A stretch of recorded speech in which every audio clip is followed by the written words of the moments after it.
So ನೀವು ಪ್ರಭಾಕರ್ ಪೂಜಾರಿಗೆ ಏನು ಹೇಳಿರ್ತೀರಿ, ಪ್ರಭಾಕರ್ ಪೂಜಾರಿ ಅವರು ಪೊಲೀಸರಿಗೆ ಹೇಳ್ತಾರೆ ಗೋಪಾಲ್ ಪೂಜಾರಿ ಅನ್ನೋರು ಒಬ್ರು ನೋಡಿದ್ದಾರೆ ಅಂತ ಹೇಳಿ, ಅವಾಗ ನಿಮ್ಮನ್ನ ಪೊಲೀಸ್ ಸ್ಟೇಷನ್ಗೆ ಕರೆಸ್ತಾರೆ.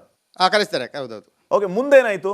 ಈ ರುದ್ರಮುನಿಯನ್ ಅಂತವ್ರು ನಿಮ್ಮನ್ನ ಎನ್ಕ್ವೈರಿ ಕರೆದ್ರ? ಇನ್ನೊಬ್ಬ ಮೇಡಮ್ ಅಂತ ಯಾರೋ ಹೇಳ್ತಾ ಇದ್ರಿ, ಅವ್ರು ನಿಮ್ಮನ್ನ ಎನ್ಕ್ವೈರಿ ಕರೆದ್ರ? ಎನ್ಕ್ವೈರಿ ಕರೆದ ಮೇಲೆ ಏನಾಯ್ತು?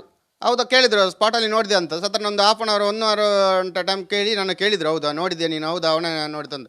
ಹೌದು, ಕ್ಲಿಯರ್ ಆಗಿ ಅಲ್ಲಿ ನೋಡಿದ್ದೇನೆ, ಈಗ ಬೇಕಾದ್ರೆ ಹೇಳ್ತೇನೆ, ಆ ಸ್ಪಾಟಲ್ಲಿ ಇದ್ದದ್ದು ನಿಂತದ್ದು ನಾನು ನೋಡಿದ್ದೇನೆ. ಹೌದು ಸರ್ ಅಂತ ಹೇಳಿ. ಫಸ್ಟ್ ಟೈಮ್ ನಿಮ್ಮನ್ನ ಎನ್ಕ್ವೈರಿ ಕರೆದ ಟೈಮ್ನಲ್ಲಿ ಪೊಲೀಸರು ನಿಮಗೆ ಮತ್ತೆ ಏನೇನ ಪ್ರಶ್ನೆ ಮಾಡಿದ್ರು? ಬೇರೆ ಏನಿಲ್ಲ, ಅವರು ನೀನು ಯಾವ ಹೊತ್ತಿಗೆ ನೋಡಿದ್ದು, ಎಷ್ಟು ಹೊತ್ತಿಗೆ ನೋಡಿದೆ ಅಂತ ಹೇಳಿದ್ರು. ಓಕೆ, ನಾನು ಹೇಳ್ದೆ 3 ನಾನು ಕೆಲಸಕ್ಕೆ ಹೋಗುವಾಗ ನೋಡಿದ್ದು, ಮತ್ತೆ ವಾಪಸ್ ಬರುವಾಗ ನಾನು ನೋಡಲಿಲ್ಲ, ಹೋಗುವಾಗ ನೋಡಿದ್ದೇನೆ. ಈ ಕಡೆಯಿಂದ ಧರ್ಮಸ್ಥಳದ ನೇತೃತ್ವಕ್ಕೆ ಹೋಗುವಾಗ ನೋಡಿದ್ದೇನೆ ಅವನನ್ನು, ಅಷ್ಟು ಮಾತ್ರ ನೋಡಿದ್ದು, ಬೇರೆ ಏನು ನೋಡಲಿಲ್ಲ ಅಂತ ಹೇಳಿದೆ ಅವರಲ್ಲಿ. ಅದಕ್ಕೆ ಅಲ್ಲಿ ನನ್ನನ್ನು ಸ್ಟೇಟ್ಮೆಂಟ್ ಎಲ್ಲ ಕರೆದು ಬರ್ಕೊಂಡ್ರು, ಯೋಗೇಶ್ವರ ಇದ್ದಾಗ ಬರ್ಕೊಂಡ್ರು. ಅಲ್ಲಿಗೆ ಒಂದು ಕ್ಲಾರಿಟಿ ಏನಂತಂದ್ರೆ, ಈಗ ನಮ್ಮ ಜೊತೆ ಇಲ್ಲಿ ಲೈವ್ ಅಲ್ಲಿ ಕೂತಿರುವಂತ ಈ ಗೋಪಾಲ್ ಪೂಜಾರಿ ಅವತ್ತು ಸ್ಪಾಟ್ ಅಲ್ಲಿ ಸಂತೋಷ್ ರಾವ್ ಎಂಬ ವ್ಯಕ್ತಿಯನ್ನ ನೋಡಿದ್ರು. ಇದು ಸೌಜನ್ಯ ಕೇಸ್ಗೆ ಬಿಗ್ ಲೀಡ್. ಇವರೇ ಐ ವಿಟ್ನೆಸ್. ಅವತ್ತು ಸಂತೋಷ್ ರಾವ್ ಎಂಬ ವ್ಯಕ್ತಿಯನ್ನ ಸ್ಥಳದಲ್ಲಿ ನೋಡಿದ್ದಕ್ಕೆ ಈ ವ್ಯಕ್ತಿ ನಮ್ಮ ಜೊತೆ ಕೂತು ಮಾತಾಡ್ತಾ ಇರುವಂತ ಗೋಪಾಲ್ ಪೂಜಾರಿ ಲೀಡ್ ಆಗ್ತಾರೆ, ಐ ವಿಟ್ನೆಸ್ ಆಗ್ತಾರೆ. ಇವರನ್ನ ಪೊಲೀಸರು ಅವತ್ತು ವಿಚಾರಣೆಗೂ ಕೂಡ ಕರೆದಿದ್ರು ಅನ್ನುವಂಥದ್ರ ಬಗ್ಗೆ ಈಗ ಗೋಪಾಲ್ ಪೂಜಾರಿ ಹೇಳ್ತಿದ್ದಾರೆ. ನಾನೀಗ ನೆಕ್ಸ್ಟ್ ಹೋಗ್ತೀನಿ. ಎಸ್ ಗೋಪಾಲ್ ಪೂಜಾರಿ, ಈ ಕೇಸಲ್ಲಿ ನಿಮ್ಮನ್ನ ಸಾಕ್ಷಿ ಮಾಡಿದ್ದು ನಿಮಗೆ ಗೊತ್ತಾಗಿದ್ದು ಯಾವಾಗ?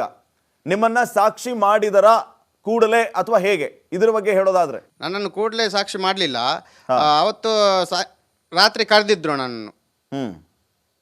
ರಾತ್ರಿ ಕರೆದ್ರು, ಸಾಧಾರಣ ಒಂದು 9 ಗಂಟೆಗೆ ಕರೆದ್ರು. ಫೋನ್ ಮಾಡಿ ಅಲ್ಲಿ ಕರೆದ್ರು. ಆಮೇಲೆ ಅಲ್ಲಿ ಹೋಗಿದ್ದೆ. ಅಲ್ಲಿ ಮಾತಾಡಿದಾಗ ಹೇಳಿದರು, ಕೇಳಿ ಅವರು SP ಯಾರೋ ಬಂದಿದ್ರು. ಆಗ ನನ್ನಲ್ಲಿ ಕೇಳಿದ್ರು, ಹೌದಾ ಇವನು ನೋಡಿದ್ದೆ? ಹೌದಾ ಸಂತೋಷ್? ಹೌದಂತ ಹೇಳಿದ್ದೇನೆ. ಅವನನ್ನು ನೋಡಿದ್ದು ಹೌದು, ನಾನು ಅಲ್ಲಿ ಆ ಮರದ ಹತ್ರ ನಿಂತಿದ್ದ, ಹೌದು ಸರ್ ಅಂತ ಹೇಳಿದೆ. ಸೊ ಮತ್ತೆ ನನ್ನನ್ನು ನೀನು ಹೋಗು, ಇನ್ನು ಬೇಕಾದಾಗ ಕರೀತೇನೆ ಅಂತ ಹೇಳಿದರು. ಆದಮೇಲೆ ನನ್ನನ್ನು ಸ್ಟೇಷನ್ಗೆ ಕರೀಲಿಲ್ಲ, ಬೆಳ್ತಂಗಡಿಗೆ. ಮತ್ತೆ ನನ್ನನ್ನು ಅದೇ ರುದ್ರಮುನಿ ಸರ್ ಕರೆದದ್ದು, CA ಆಫೀಸರ್ ಅವರೇ ಬಂದು ನಾನು ಕರೆದದ್ದು. ಈಗ ಕೇಳಿ ಫೋನ್ ಮಾಡಿ ಕೇಳಿದ್ರು, ಕರೆದ್ರು. ಸ್ಪಾಟ್ಗೆ ತೋರಿಸ್ತೀಯ ಅಂತ ಹೇಳಿದ್ರು, ತೋರಿಸ್ತೇನೆ ಅಂತ ಹೇಳಿದ್ದೇನೆ. ನೋಡಿ ಗೋಪಾಲ್ ಪೂಜಾರಿ, ಬಹಳ ಮುಖ್ಯವಾದಂತ ವಿಚಾರ. ಸ್ಪಾಟ್ಗೆ ಕರ್ಕೊಂಡು ಹೋಗಿದ್ರು ರುದ್ರಮುನಿ ಸರ್. ಓಕೆ, ಸ್ಪಾಟಿಗೆ ಕರ್ಕೊಂಡು ಹೋಗಿದ್ರು. ಹಾ, ಆಯ್ತು, ಮುಂದೆ? ಅಲ್ಲಿ ಸ್ಪಾಟ್ ಕರ್ಕೊಂಡು ಹೋಗಿ ಎಲ್ಲಿ ನಿಂತಿದ್ದ ಅಂತ ಕೇಳಿದ್ರು ರುದ್ರಮುನಿ ಸರ್. ಓಕೆ, ನಾನು ಸ್ಪಾಟ್ ತೋರಿಸಿದೆ, ಈ ಪೊಸಿಷನ್ ಅಲ್ಲಿ ನಿಂತಿದ್ದವನಂತ. ಅಲ್ಲೆಲ್ಲ ನನ್ನ ಸ್ಟೇಟ್ಮೆಂಟ್ ಎಲ್ಲ ಬರ್ಕೊಂಡ್ರು. ನನ್ನನ್ನು ಮತ್ತೆ ಅಲ್ಲಿ ಬಿಟ್ಟರು. ಆದಮೇಲೆ ಮೇಡಮ್ ಬಂದಿರೋದು ನನ್ನ ಕರ್ಕೊಂಡು ಸ್ವಲ್ಪ ದಿವಸದ ನಂತರ. ಮೇಡಮ್ ಅಲ್ಲಿ ಸ್ಪಾಟ್ ಹತ್ರ ಬರಲಿಲ್ಲ, ನನ್ನ ಅಲ್ಲೇ ಕೇಳಿದರು, ಬೆಳ್ತಂಗಡಿ IB ಅಲ್ಲಿ. ಓಕೆ, ಅವ್ರು ಸಹ ಏನಾಗಿದೆ, ಎಲ್ಲಿ ನೋಡಿದಂತೇಳಿ, ಆ ಸ್ಪಾಟಲ್ಲಿ ನೋಡಿದ್ದೇನೆ ಅವನನ್ನು, ಅಲ್ಲಿ ನಿಂತಿದ್ದ, ಹೌದು ಮೇಡಮ್ ಅಂತ ಹೇಳಿದೆ. ಅಷ್ಟೇ ಹೇಳಿ ಅವರು ಸಾಧಾರಣ ಒಂದು ಅದನ್ನೇ ಕೇಳಿದೆ, ಮತ್ತೆ ಕಳಿಸಿದ್ರು ನನ್ನನ್ನು. ಈಗ ನೋಡಿ, ಮುಖ್ಯವಾದಂಥ ವಿಚಾರ ಗೋಪಾಲ್ ಪೂಜಾರಿ ಅವರೇ, ಸಂತೋಷ್ ರಾವ್ನ ನಾನು ಅಲ್ಲಿ ನೋಡಿದ್ದೆ ಅಂತ ನೀವು ಹೇಳ್ತಾ ಇದ್ದೀರಿ. 4 ಗಂಟೆ ಹೊತ್ತಿಗೆ ಆತ ಅಲ್ಲಿಯೇ ಇದ್ದ ಅಂತಾನು ಹೇಳ್ತಿದ್ದೀರಿ. ಸ್ಪಾಟ್ಗೆ ರುದ್ರಮುನಿ ಅನ್ನುವಂಥ ಆಫೀಸರ್ ನಿಮ್ಮನ್ನ ಕರ್ಕೊಂಡು ಹೋಗಿದ್ರು ಅಂತಾನು ಹೇಳ್ತಾ ಇದ್ದೀರಿ. ಹೌದು, 3:30 ಆಯ್ತು, 3:30 4 ಗಂಟೆ ಅಷ್ಟೇ ಅಲ್ವಾ? ಅಕ್ಯುರೇಟ್ 3:30. ಸೊ ಇಷ್ಟೆಲ್ಲ ವಿಚಾರಗಳನ್ನ ಹೇಳಿದ ನಂತರ ನೀವೀಗ ಐ ವಿಟ್ನೆಸ್ ಆದ್ರಿ. ಆದಾಗ್ಯೂ ಕೂಡ ತಮಗೆ ಗೊತ್ತಿರಬಹುದು, ಸಂತೋಷ್ ರಾವ್ನ ಆ ಸ್ಪಾಟ್ ಅಲ್ಲಿ ನೋಡೋದಕ್ಕೆ ಸಾಕ್ಷಿಗಳೇ ಇಲ್ಲ ಅಂತ ಕೋರ್ಟ್ ಹೇಳಿದೆ. ಕರೆಕ್ಟಾ? ಹೌದೌದು, ಕರೆಕ್ಟ್ ಹೇಳಿದೆ. ಈಗ ನೀವು ಸಾಕ್ಷಿ ನೋಡಿದೀರಿ ಅಂತ ಅಂದಮೇಲೆ, ಅಧಿಕಾರಿಗಳು ನಿಮ್ಮನ್ನ ಸ್ಪಾಟಿಗೆ ಕರೆದುಕೊಂಡು ಹೋಗಿದ್ದಾರೆ ಅಂದ ಮೇಲೆ ನಿಮ್ಮನ್ನ ಸಾಕ್ಷಿಯಾಗಿ ಕೋರ್ಟ್ಗೆ ಯಾಕೆ ಕರೀಲಿಲ್ಲ? ಅದೇ ಇರೋದು, ನನ್ನನ್ನು ಕೋರ್ಟ್ಗೆ ಯಾಕೆ ಕರೀಲಿಲ್ಲ ಅಂತ ನಂಗೆ ಗೊತ್ತಾಗಲಿಲ್ಲ. ಇದ್ರ ಬಗ್ಗೆ ನೀವು ವಿಚಾರಿಸಿದ್ರ ಯಾರ ಕಡೆಯಿಂದ ಆದ್ರೂ? ನಾವು ಯಾವ ಟೈಮಲ್ಲೂ ಬೇಕಾದ್ರೆ ಆ ವಿಷಯದಲ್ಲಿ, ಸೌಜನ್ಯ ಹೋರಾಟದ ವಿಷಯದಲ್ಲಿ ನಾವು ಬರ್ತೇವೆ ಅಂತ ಹೇಳಿದ್ದೇನೆ. ಯಾರು ಬೇಕಾದ್ರೆ ಕರೆದ್ರೆ ನಾವು ಬರ್ತೇವೆ. ಯಾಕಂದ್ರೆ ಸೌಜನ್ಯಕ್ಕೆ ಒಂದು ನ್ಯಾಯ ಸಿಗ್ಬೇಕು, ಅದೊಂದು ಹೆಣ್ಮಗಳಾದ್ಮೇಲೆ ನ್ಯಾಯ ಸಿಗ್ಬೇಕಂತ. ಇಷ್ಟೆಲ್ಲ ಬೆಳವಣಿಗೆಗಳು ಆಗ್ತಾ ಇದೆ. ಇದನ್ನೆಲ್ಲ ನೋಡಿದ್ರೆ ನಿಮ್ಗೆ ಏನ್ ಅನ್ಸುತ್ತೆ? ದುಃಖ ಅನ್ಸುತ್ತಾ? ನಾನು ಸಾಕ್ಷಿ ಇದೀನಿ ನೋಡಿದವನು, ಆದ್ರೂ ನನ್ನನ್ನು ಕೋರ್ಟಿಗೆ ಕರೀಲಿಲ್ಲ, ಇಲ್ಲಿ ಏನ್ ನಡೀತಾ ಇದೆ? ನಿಮ್ಗೆ ಏನ್ ಸಂಶಯ ಮೂಡ್ತಾ ಇದೆಯಾ? ಹೇಗೆ? ಸಂಶಯ ಏನಿಲ್ಲ ಸರ್. ಮತ್ತೆ ಯಾರ ಒಂದು ಸೈಡ್ ಮಾತಾಡ್ದೆ ಒಂದು ಸೈಡ್ ಆಗಲ್ಲ, ಒಂದು ಸೈಡಲ್ಲಿ ಮಾತಾಡ್ದೆ ಒಂದು ಸೈಡ್ ಅಲ್ಲ. ಅದಕ್ಕೆ ನಾವು ಹೇಳಿದ್ದೆ, ನಾನು ಕರೆದಾಗ ಯಾವತ್ತೂ ಬರ್ತೇನೆ ಅಂತ ಹೇಳ್ತಾ ಇದ್ದೇನೆ. ನಾನು ಯಾರ ಪರವಾಗಿರಲ್ಲ, ಆ ಕಡೆ ಅಲ್ಲ ಈ ಕಡೆ ಅಲ್ಲ. ನಾನು ಯಾರಲ್ಲಿ ಕರೆದ್ರು ಕೂಡ ನೋಡಿದ ಹೌದಂದ್ರೆ ನಾವು ಹೌದು, ನೋಡಿದ ಹೌದು, ಸಾಕ್ಷಿ ಹೌದು ಅಂತ ಹೇಳ್ತೇನೆ ಯಾವತ್ತಿಗೂ. ಕರೆಕ್ಟ್, ನೀವು ನೋಡಿದ್ದನ್ನು ಹೇಳ್ತೀರಿ ಬಿಡಿ, ಅದರಲ್ಲೇನಿಲ್ಲ. ನಮ್ಮನ್ನ ಕಾಡ್ತಾ ಇರುವಂತ ಪ್ರಶ್ನೆ, ನೀವು ನೋಡಿದಿರಿ ಅಂದ ಮೇಲೆ, ಸ್ಥಳದಲ್ಲಿ ಇದ್ರಿ ಅಂದ ಮೇಲೆ ನಿಮ್ಮನ್ನ ಕೋರ್ಟ್ಗೆ ಯಾಕೆ ಕರೀಲಿಲ್ಲ? ಅದು ನಮಗೂ ಸಹ ಗೊತ್ತಾಗುದಿಲ್ಲ ಸರ್, ಯಾಕೆ ಕರೀಲಿಲ್ಲ ಅಂತ ಗೊತ್ತಿಲ್ಲ ನಮಗೆ. ನನಗೊಂದು ನೇರವಾದಂಥ ಉತ್ತರವನ್ನು ಹೇಳಿ ಗೋಪಾಲ್ ಪೂಜಾರಿ ಅವರೇ. ನಿಮ್ಮನ್ನ ಕೋರ್ಟ್ಗೆ ಕರೀದೇ ಇರೋ ತರ ಯಾರಾದರೂ ನೋಡ್ಕೊಂಡ್ರ? ಗೋಪಾಲ್ ಪೂಜಾರಿಯನ್ನ ಕನ್ಸಿಡರ್ ಮಾಡಲೇಬಾರ್ದು ಅನ್ನೋ ರೀತಿ ಏನಾದರೂ ಪ್ರಭಾವಗಳನ್ನ ಅಲ್ಲಿ ಬಳಸಲಾಯ್ತಾ ಅನ್ನೋದು ನನ್ನ ಪ್ರಶ್ನೆ. ನಿಮಗೇನಾದರೂ ಈ ಬಗ್ಗೆ ಗೊತ್ತಿದೆಯಾ? ಆ ರೀತಿಯ ಸಂಶಯ ನಿಮ್ಮನ್ನ ಕಾಡ್ತಿದ್ಯಾ ಅಂತ? ಇಲ್ಲ ಇಲ್ಲ, ನನಗೆ ಆ ಮಾಹಿತಿ ಏನು ಗೊತ್ತಿಲ್ಲ ಸರ್. ಹಾ.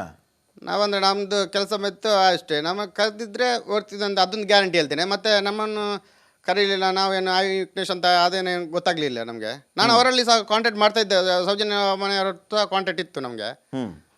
ನಾನು ಹೇಳ್ತಾ ಇದ್ದೇನೆ, ನಾನು ಸಂತೋಷ್ ರಾವ್ ನೋಡಿದ್ದು ಹೌದು ಅಂತ. ವಿಠಲ್ ಗೌಡ್ರವರಲ್ಲಿ ಕಾಂಟ್ಯಾಕ್ಟ್ ಇದ್ದೇನೆ ಅವತ್ತು. ಯಾಕಂದರೆ ಅವರಲ್ಲಿ 2 ವರ್ಷ ಅವರ ಮನೆಯಲ್ಲಿ ಅಂಗಡಿಯಲ್ಲಿ ಕೆಲಸ ಮಾಡಿದವನು, ಅದಕ್ಕೆ ಹೇಳಿದೆ ನಾನು. ಅವ್ರ ರಿಯಾಕ್ಷನ್ ಯಾವ ರೀತಿ ಇತ್ತು ಅವಾಗ? ನೀವು ಸ್ವತಃ ಸೌಜನ್ಯ ಮನೆಯಲ್ಲಿ ಎಲ್ಲರೂ ನಿಮಗೆ ಪರಿಚಯ ಇದ್ದಾರೆ, ಸೌಜನ್ಯನೂ ನಿಮಗೆ ಪರಿಚಯನಾ? ಸೌಜನ್ಯನೂ ನಿಮಗೆ ಪರಿಚಯ ಅಂತ ಅನ್ಸುತ್ತೆ ಅಲ್ವಾ? ಹೌದೌದು, ಸೌಜನ್ಯ ಪರಿಚಯ. ಸೌಜನ್ಯ ನಾನು ಆವಾಗ ಅಂಗಡಿಯಲ್ಲಿ ಕೆಲಸಕ್ಕೆ ಚಿಕ್ಕ ಹುಡುಗಿ ಸ್ಕೂಲ್ ಹೋಗ್ತಿದ್ಲು ಆಗ. ನೀವು ಸಂತೋಷ್ ರಾವ್ನ ಸ್ಪಾಟಲ್ಲಿ ನೋಡಿದ್ದೀನಿ ಅಂತ ಆ ಸೌಜನ್ಯ ಅವರ ಮನೆಯವರಿಗೆ ಎಲ್ಲರಿಗೂ ತಿಳಿಸಿದಾಗ ಅವರು ನಿಮ್ಮ ಮಾತನ್ನ ನಂಬಿದ್ರೋ ಇಲ್ವೋ? ಅವ್ರು ಅದನ್ನು ಯಾವ ರೀತಿ ತಗೊಂಡ್ರು? ಅವರು ಅದನ್ನು ಯಾವ ರೀತಿ ಅದರ ಬಗ್ಗೆ ಯಾವುದು ಇದು ಮಾಡಲಿಲ್ಲ ಅವರು, ಅಷ್ಟು ರಿಯಾಕ್ಷನ್ ಯಾವುದು ಕೊಡಲಿಲ್ಲ ಅವರು ಅದಕ್ಕೆ. ನಾನು ನೋಡಿದ್ದೇನೆ ಹೌದಂತ ಹೇಳಿದ್ದೇನೆ ಅವರಲ್ಲಿ, ಯಾರು ವಿಠಲ್ ಗೌಡ್ರಲ್ಲಿ ಹೇಳಿದ್ದೇನೆ ನಾನು, ಸಂತೋಷ್ ರಾವ್ನಲ್ಲಿ ನೋಡಿದ್ದೇನೆ ಹೌದಂತ. ಅವ್ರದ್ದು ರಿಯಾಕ್ಷನ್ ಏನು ಇರಲಿಲ್ಲ ಅದಕ್ಕೆ, ವಾಪಸ್ ಏನಾದರೂ ಅವರಿಗೆ ಅವನ ಹೌದಾ ಅಲ್ಲ ಅಂತ ಅದು ಯಾವುದು ಇರಲಿಲ್ಲ ಅವರ ಬಗ್ಗೆ. ನಿಮ್ಮನ್ನ ಅವಾಯ್ಡ್ ಮಾಡುವಂಥ ಕೆಲಸ ಆಯ್ತಾ ಏನಾದರೂ? ನೀವು ಸಂತೋಷ್ ರಾವ್ನ ನೋಡಿದ್ದೀನಿ ಅಂತ ಹೇಳೋ ವ್ಯಕ್ತಿ ಸಾಕ್ಷಿ ಇದ್ದಾರೆ, ಆದಾಗ್ಯೂ ಕೂಡ ನಿಮ್ಮನ್ನು ಏನಾದರೂ ವ್ಯವಸ್ಥಿತವಾಗಿ ಪ್ಲ್ಯಾನ್ಡ್ ಆಗಿ ಅವಾಯ್ಡ್ ಮಾಡುವಂಥ ಕೆಲಸ ಏನಾದರೂ ಆಯ್ತಾ ಯಾರಿಂದಾದರೂ? ನಮ್ಗೆ ಗೊತ್ತಿರುವಾಗೆ ಯಾವುದು ಗೊತ್ತಿಲ್ಲ ಸರ್. ಮತ್ತು ಒಳಗೊಳಗೆ ಏನಾಗಿದೆ ಅಂತ ನಮಗೆ ಗೊತ್ತಾಗೋದಿಲ್ಲ ಸರ್. ಆಗಿರ್ಬೋದು, ಹೇಳಲಿಕ್ಕೆ ಆಗೋದಿಲ್ಲ, ಆಗೋದಿಲ್ಲ ಅಂತ ಹೇಳಲಿಕ್ಕೆ ಆಗೋದಿಲ್ಲ, ಯಾವುದು ಅಂತ ಗೊತ್ತಾಗೋದಿಲ್ಲ ಸರ್ ನಮಗೆ. ಅಂದರೆ ಆ ರೀತಿಯ ಚಾನ್ಸ್ ಇದೆಯಾ ಗೋಪಾಲ್ ಪೂಜಾರಿ ಅವರೇ? ಒಳಗೊಳಗೆ ಏನಾದರೂ ಆಗಿರಬಹುದು ಅಂತ ನೀವು ಹೇಳ್ತಿದ್ದೀರಲ್ಲ, ಆ ರೀತಿಯ ಚಾನ್ಸಸ್ ಏನಾದರೂ ಇದೆಯಾ? ನೀವು ಹತ್ತಿರದಿಂದ ನೋಡಿದ್ರಿಂದ ನಾನು ಕೇಳ್ತಾ ಇದ್ದೀನಿ ಅದನ್ನು. ಆ ರೀತಿ ಚಾನ್ಸಸ್ ಇದೆಯಾ? ಆಗಿರ್ಬೋದು. ಇಲ್ಲ ಇಲ್ಲ, ಅಷ್ಟೇನೋ ಗೊತ್ತಾಗೋದಿಲ್ಲ, ಇಲ್ಲ ಯಾರು ಇರಲಿಕ್ಕಿಲ್ಲ, ಮತ್ತೆ ಹೇಳಲಿಕ್ಕೆ ಆಗೋದಿಲ್ಲ. ನಮ್ಮ ಕಡೆ ಒಳ್ಳೇದದ್ದು ಗೊತ್ತಾಗ್ತದೆ ಸರ್, ನಾವು ಎಲ್ಲರೂ ಒಳ್ಳೇದಾಗಿ ರೀತಿಯಲ್ಲಿ ಇರ್ತೇವಲ್ಲ, ಆ ಥರ, ಅದಕ್ಕೆ. ನಿಮಗೇನು ಅನಿಸುತ್ತೆ ಈ ಸೌಜನ್ಯ ಕೇಸ್ನ ವಿಚಾರಕ್ಕೆ ಸಂಬಂಧಪಟ್ಟಂಗೆ? ನೀವು ಸ್ವತಃ ಸಂತೋಷ್ ರಾವ್ನ ನೋಡಿದವರು, ಹಾಗಿದ್ರೆ ಸೌಜನ್ಯ ಅಪಹರಣ ಮಾಡಿದ್ದು ಯಾರು, ಸೌಜನ್ಯ ಕೊಲೆಗಾರರು ಯಾರು, ಏನೇನು ಆಯಿತು ಅವತ್ತು, ಏನು ಅನಿಸುತ್ತೆ ನಿಮಗೆ? ಇಷ್ಟು ಎಲ್ಲ ಬೆಳವಣಿಗೆ ನಡೆದ ಮೇಲೆ ದೇವರಿಗೆ ಗೊತ್ತು ಸರ್. ಯಾಕಂದರೆ ನಮಗೆ ಗೊತ್ತಾಗಲಿಲ್ಲ, ನಾವು ಎಷ್ಟು ಹೇಳಿದ್ರು, ಎಷ್ಟು ಗೊಬ್ಬೆ ಹೊಡೆದ್ರು ಅದು ಆಗಲ್ಲ. ನ್ಯಾಯ ಒಂದ್ಸಲ ಆರೋಪಿ ಹೌದಾ ಅಲ್ವಾ ಅಂತ ಆದಮೇಲೆ ಕೊಟ್ಟ ಮೇಲೆ ಮತ್ತೆ ಏನಂತ ಹೇಳಿ ಸರ್. ನಾನು ಜಸ್ಟ್ ಅವ್ನು ನೋಡಿದ್ದೇನೆ, ಹೌದು ಅವನು ಮಾಡಿದ್ದನ್ನ ಇಲ್ಲ ಅಂತ ಅದು ನಮಗೆ ಹೇಳಲಿಕ್ಕೆ ಆಗೋದಿಲ್ಲ. ಯಾಕಂದರೆ ಬಲವಂತ ಅವನು ಇದ್ದ ಆ ಥರ, ಒಂಥರ ಹೈಟ್ ಆಗಿದ್ದಾನೆ, ಎಲ್ಲ ಹೇಳ್ತಿದ್ರು, ಭಯಂಕರ ಗಟ್ಟಿಮುಟ್ಟಾಗಿದ್ದ. ಅಲ್ಲ, ಈಗ ಏನು ಬೊಬ್ಬೆ ಹೊಡೆದ್ರು ಕೂಡ ಪ್ರಯೋಜನ ಇಲ್ಲ ಅಂತ ನೀವು ಹೇಳ್ತಿದ್ದೀರಲ್ಲ, ಯಾಕೆ ಈ ರೀತಿಯ ಕನ್ಕ್ಲೂಷನ್ಗೆ ಬಂದ್ರಿ ನೀವು? ನಿಮ್ಗೆ ಅನಿಸ್ತಾ ಇದೆಯಾ ಏನು ಹೇಳಿದ್ರು ಕೂಡ ಪ್ರಯೋಜನ ಇಲ್ಲ ಅಂತ ಅನಿಸ್ತಾ ಇದೆಯಾ? ಇಲ್ಲಪ್ಪ, ಯಾಕಂದರೆ ಕೋರ್ಟಿನ ಮೇಲೆ ಯಾವುದಿಲ್ಲಲ್ಲ ಸರ್. ಕೋರ್ಟಲ್ಲಿದ್ದ ಮೇಲೆ ಯಾವುದಿಲ್ಲ.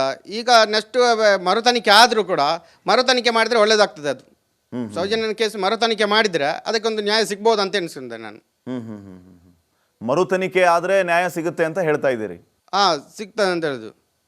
ಅಂದ್ರೆ ಈಗ ನಡೆದ ಯಾರು ಆರೋಪಿಯವರಂತ ಅವನು ಸಹ ಎಲ್ಲರನ್ನು ಕರ್ಕೊಂಡು ಬರ್ತಾವ, ಎನ್ಕ್ವೈರಿ ಆಗ್ತಾರಲ್ಲ, ಆಗ ಗೊತ್ತಾಗ್ತದೆ ಅಂತ. ಈಗ ನಡೆದಿರುವ ತನಿಖೆ ಸರಿ ಇಲ್ಲ ನಿಮ್ಮ ಪ್ರಕಾರ?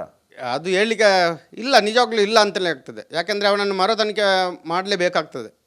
ಇನ್ನೊಂದ್ಸಲ ತನಿಖೆ ಮಾಡಿದ್ರೆ ಆಗ ಗೊತ್ತಾಗ್ತದೆ ಎಲ್ಲರಿಗೂ. ಯಾರನ್ನ ಮರು ತನಿಖೆಗೆ ಒಳಪಡಿಸಬೇಕು? ಸಂತೋಷ್ ರಾವ್ನ ಮರು ತನಿಖೆ ಒಳಪಡಿಸಬೇಕು ಅಂತ ಹೇಳ್ತಿದ್ದೀರಾ ನೀವು? ಹೌದೌದು, ಒಂದ್ಸಲ ಮರು ತನಿಖೆ ಮಾಡಿದ್ರೆ ಅವನಂತಲ್ಲ, ಎಲ್ಲ ಈಗ ಎಲ್ಲ ಸಾಕ್ಷಿಯವರು ಇದ್ದಾರಲ್ಲ ಅವರನ್ನೆಲ್ಲ ಕರೆದು ಮರು ತನಿಖೆ ಮಾಡಿದರೆ ನಮಗೂ ಕೋರ್ಟ್ಗೆ ಹೋಗಿ ಸಾಕ್ಷಿ ಹೇಳಲಿಕ್ಕೆ ಹೇಳಿದ್ರೆ ಎಲ್ಲ ಹೇಳಿದ್ರೆ ಆಗ ಗೊತ್ತಾಗ್ತದೆ ಅಂತ ಎಲ್ಲ ವಿಷಯ.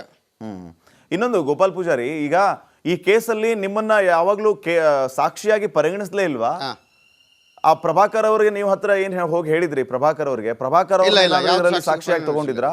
ಪ್ರಭಾಕರ್ ಅವರನ್ನು ಸಾಕ್ಷಿಯಾಗಿ ಇಲ್ಲ, ಅವರನ್ನು ಕರೆದಿಲ್ಲ ಅಂತ.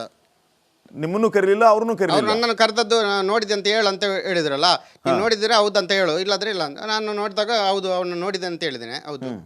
ಈಗ ಗೋಪಾಲ್ ಪೂಜಾರಿ ಅವರೇ, ಸೌಜನ್ಯ ಕೇಸ್ಗಾಗಿ ಲಕ್ಷ ಕೋಟಿ ಖರ್ಚು ಮಾಡಿದೀವಿ ಅಂತ ಆಗಾಗ ಕೆಲವರು ಹೇಳ್ತಾ ಇರೋದನ್ನ ನೀವು ಕೇಳಿರ್ತೀರಿ, ನಾವು ಕೂಡ ಕೇಳಿದ್ದೀವಿ. ಆ ಕೋಟಿ ಖರ್ಚು ಮಾಡಿದ್ದು ಇದಕ್ಕೇನಾ ಅನ್ನುವಂತಹ ಪ್ರಶ್ನೆ ಕೂಡ ಮೂಡ್ತಾ ಇದೆ.